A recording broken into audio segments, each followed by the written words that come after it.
مزه خدا کوي چې سر پکې په بل مات کې او که د بل نه وي نو چې خامخا په خپل مات کې. خو بس چې د چا کومه پارټي خوښوي او کم تنې خوښي که په شخصیت باندې وي که په پارټۍ باندې وي هغه کس له د ووټ ورکړي. هلته یو کلي کې د یو کور نه څلور ولاړو، دوی زامن ورسره یې پلار او مور ولاړو. د یو بوجۍ و او د بل پکې ښکاری نښه وه، چا راته وی د یو سړي پکې ډیبری نښه وه، نو د یو چنچڼه و د بل پکې پنجره نښه وه او د مولا ډولو د اجرا به مسله نښه وه. بسم الله الرحمن الرحیم. السلام علیکم ګرانو کتونکو. دا وخت زه ساجد شایق د چارسدې ضلع په هریچن کلي کې په صافي ټینټ کې ناست یم. زما سره په دې وخت کې ښاغلی شمشاد انګار صاحب دی او بل را سره غلام اکبر بابر صاحب دی. نو دا دواړه د طنز و مزاح دپاره د دې د شهرت چې دی نو دا ډیر زیات دی، د طنز و مزاح دپاره دی ډیر زیات مشهور دی. نو مونږه زما خپله دا کوشش وي چې د دې ستاسو کتونکو په مخونو باندې د سسات دپاره خندا او مسکا راشي او تاسو د دنیا غمونه لږ غوندې په شا شي. نو د دې دپاره د طنز و مزاح چې دا نو د غمونو لرې کولو او هیرولو دپاره دا یو ډېره ښه مزیداره ذریعه ده او په اهمو ذریعو کې ده. نو د دې دواړو نه به د طنز و مزاح په هکله د دې موجوده وخت څه کلامونه اورو، نو تاسو هم ترې نه خوند واخلئ. انګار صاحب تاسو به هم راته یو نظم نیم وایې او ښاغلی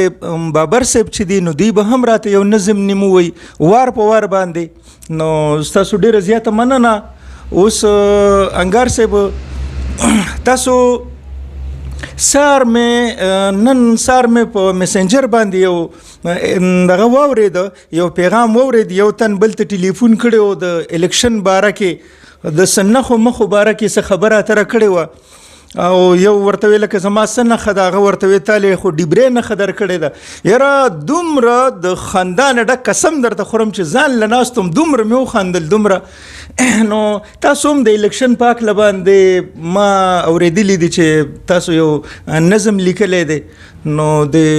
کتونکو ته واوروئ چې دیم ترې نه خوند واخلي.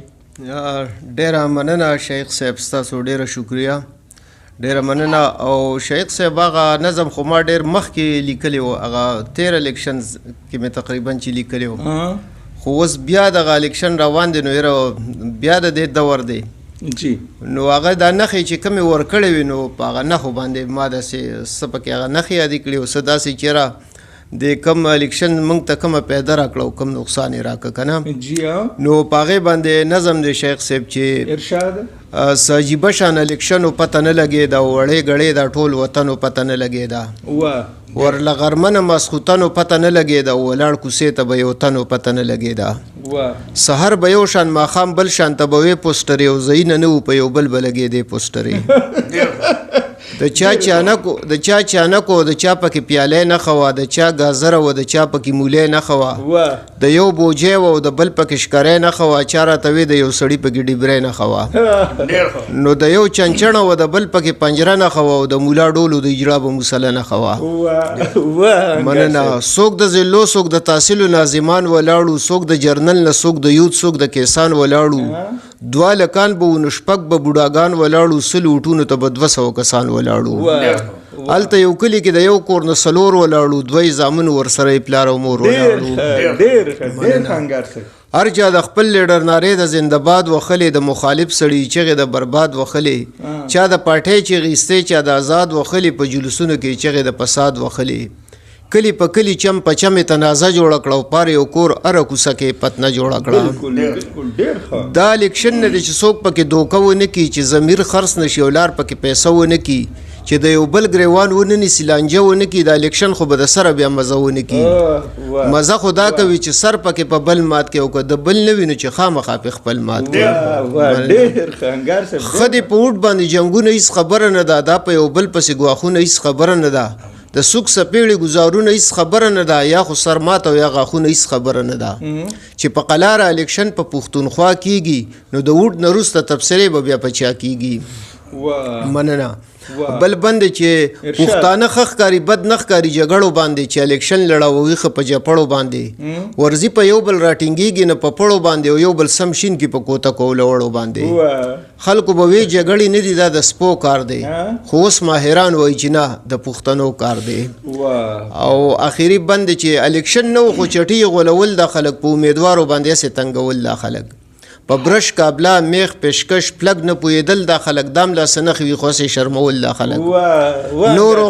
نورو قانون ته انګاره ترقی میلو شو خو ماشاءالله مونږ پښتنو ته بدنیتی میلو شو دا رستنه بن بیا وای الیکشن نو خو چټي غولول د خلک په امیدوارو باندې سي تنګول د خلک په برش کابلا میخ پیشکش پلگ نه پویدل د خلک دام لا سنخ وی خو سي شرمول د خلک نورو قانونو ته انګاره ترقی میلو شو خو ماشاءالله مونږ پښتنو ته بدنیتی میلو شو ډیره مننه انګار صاحب د انګار صاحب په دې نظم کې چې طنز و مزاح دواړه خو په دې کې د زمون خلکو د پاره دا یو غټ سبق پروت دی یو لوی عبرت پکې پروت دی کچېرې فرض که مونږ ورته د طنز په نظر باندې وګورو او دا مزاح ترنه ډډې ته کو او بیا ورته په دغه نظر وګورو نو بیا به مونږ ته دا پته ولګي چې په دې کې ګوره مونږ پښتنو له او مونږ ټول پاکستانی عوام ولا په دې را روان الیکشن کې څه کول پکار دي لکه په څه انداز کې کول پکار دي لکه څنګه چې په دې کې انګار صاحب کوم سبق ورک کنه چې جګړې نه دي پکار خو بس چې د چا کومه پارټي خوښي او کم تنه خوښي که په شخصیت باندې وي که په پارټي باندې وي هغه کس له دې وټ ورکی خو یو بل باندې سرونه نه ماته یو بل ته د غواخونه نه کوي یو بل سره د جګړې نه کوي خو بس هر یو سړی په خپل رائے کې آزاد دی چې شال وټ ورکی دی خو سبق پکې د انګار سے په دې نظم کې دا دی چې د یو بل سره دی شور زوګ جګړې نه کوي او یو بل سره د خپلولي نه خرابوي نو ډیر زیات مزیدار سبق دی پکې نو طنز او مزاح چې کله بیا دواړه شنو بیا ته سړی هم نصیحت ته هم واخلي او خوانته نه هم واخلي انګار صاحب تاسو ډیر زیات مننه ډیر مزیدار تاسو چې دینو د پښتونخوا د خلکو ته ډیر لوی سبق په دې نظم کې ورک